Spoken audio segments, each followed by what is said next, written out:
हे मुक्ता थांबलीच नाही यार, लगेच निघून गेली. तिचं जाऊ दे, तुझं काय? हा, माझं कुठे काय? ए पप्या, असा भेदरलेल्या नजरेनं काय बघतोयस? कारण भावा मी खरंच बेदरलोय. तू तुझ्या घरच्यांना तिच्याबद्दल सांगणार म्हणला तेव्हापासून ओके मी थँक्यू टोटल बेदरलोय. भावा तू काय करणार आहेस? तुझ्या घरच्यांना तिच्याबद्दल खरंच सांगणार आहेस का? सांगणारच आहे.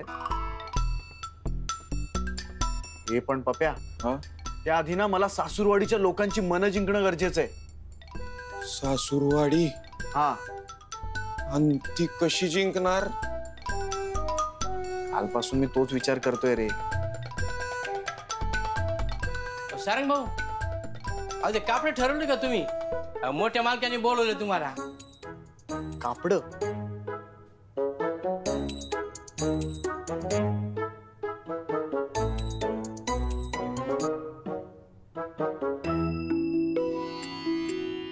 ही माझ्याकडून तुम्हाला भेट.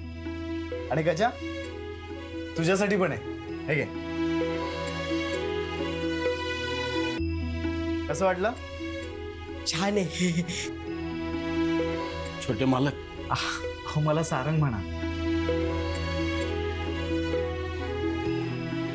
मालक ह्याची खरंच काही गरज नव्हती. हे गरज म्हणून किंवा मदत म्हणून देत नाहीये. मागच्या 7 दिवसांमध्ये आपल्यात जे नातं निर्माण झालंय म्हणून मनापासून करावं असं वाटलं. नाही मालक, तुम्ही हे सगळं चांगल्या मनानं करताय, पण तुमच्याकडून काही घेतलेलं मुक्ताला आवडायचं नाही आमच्या. हो मला माहिती आहे ते, पण मी तिला समजावे. तुम्ही काळजी करू नका. बर मालक, पण आमच्याकडे तुम्हाला द्यायला काहीच नाही. हो असं कसं? खूप काही आहे आणि ते फक्त तुम्हीच देऊ शकता. त्यांच्याकडे फक्त दम आहे, पण ते कोणाला देत नाही. मी मागितला तर मला पण दिला नाही. हो लहान आहेत पण त्याशिवाय पण आहे. त्याशिवाय काय? आशीर्वाद. लग्न करतोय. आशीर्वाद असू द्या. हो मालक. हो नाही नाही मालक, हवं. आम्ही चाकर आहे तुमचे. तुम्ही पाया नका पडू.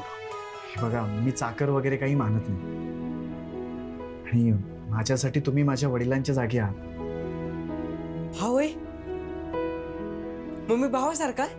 हो हो. भक्तीताई, मुक्ताताई, तुम्हाला बहिणीसारख्या ना? हे त्याच्या बोलण्याला एक सोमवार नाही. म्हणजे तो बोलायला लागला की भीतीच वाटते आम्हाला. असू द्या, लहान आहे तो. आशीर्वाद राहिला.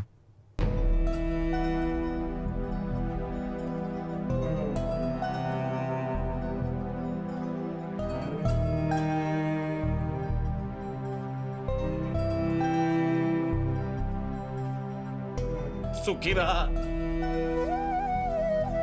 इतका छोटा आशीर्वाद. मला जे हवंय ते सगळं मिळू दे असा आशीर्वाद द्या.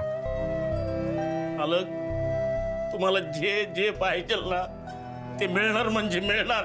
हा हा, मिळेल मिळेल मिळेल.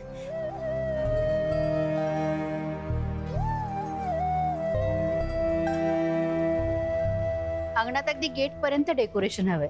फक्त ना तुळशीची जागा जरा रिकामी ठेवा, तिथे गिचमिड नको. नाही, गिचमिड अजिबात होणार नाही. आपण सिंपल आणि आकर्षक डिझाईन ठेवूया. हा म्हणजे कसं डोळ्याला छान वाटलं पाहिजे, मनाला प्रसन्न वाटलं पाहिजे असं हवं. मी काय करतो, काही डिझाईन्स तुम्हाला दाखवतो, मग आपण फायनल करूया. हो चालेल. ओके, येतो. सारंग,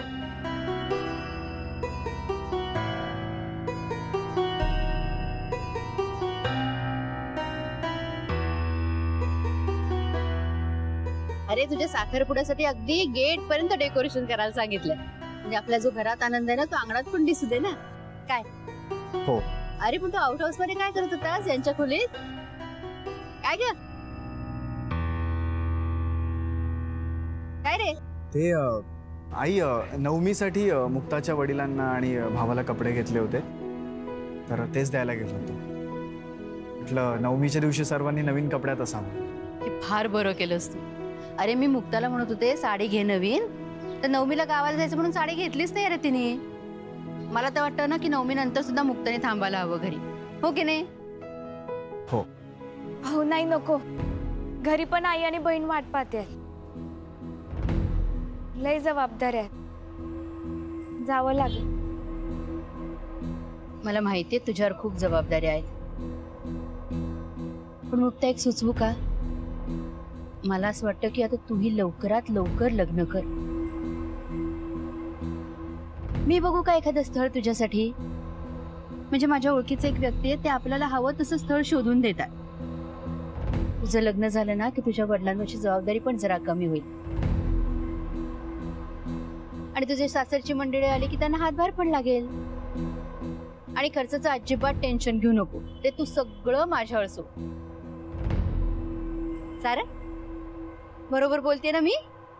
होय बरोबर. काय ग, चालेल ना? माया लग्नाने सगळं चांगलं होणार असेल तर चांगलंच आहे. मग मी बोलते तुझ्या वडिलांशी, चालेल ना? होय. जरा काम आहे, मी येते.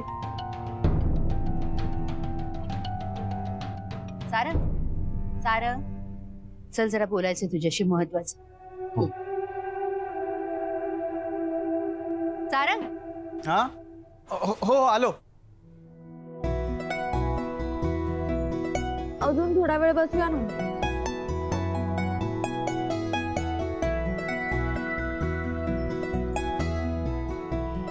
ठीक आहे, बसूयात. पण काय ना रेणुका, तुझे बाबा आणि माझे बाबा दोघेही राजकीय शत्रू आहेत. त्यात मार्केट कमिटीच्या निवडणुका लागल्यात. त्यात आपल्याला असं बाहेर पाहिलं तर काहीतरी वाईट घडेल, हो ना? ह्याच्यापेक्षा वाईट काय माहितीये? काय? घरी जाऊन माझ्या आईचं तोंड बघणं. असं का बोलतेस?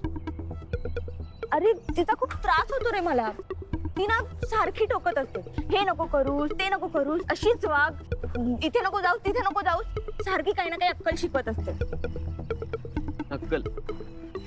हे बघ रेणुका, तू तरुण आहेस अजून, त्यामुळे तिला काळजी वाटणं साहजिक आहे. काळजी? दादांनी जे मला फ्रीडम दिलं ना, ते तिला बघवत नाही. तिला जळते माझ्यावर, दुसरं काही नाही. बापरे, जळते तुझ्यावर? हे बघ रेणुका, ती काय तुझ्या वयाची नाही जळायला. आणि मी समजू शकतो तिचं तुझी ब्युटी कॉन्टेस्ट मधली स्पर्धक असती तर.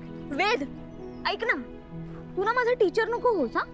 हा, अक्कल शिकवायला आई आहे घरी, आणि एकाच सब्जेक्ट साठी मला दोघांची गरज नाहीये. ओके, निघायचं ना? चलू. ए रेणुका, थांब ना यार.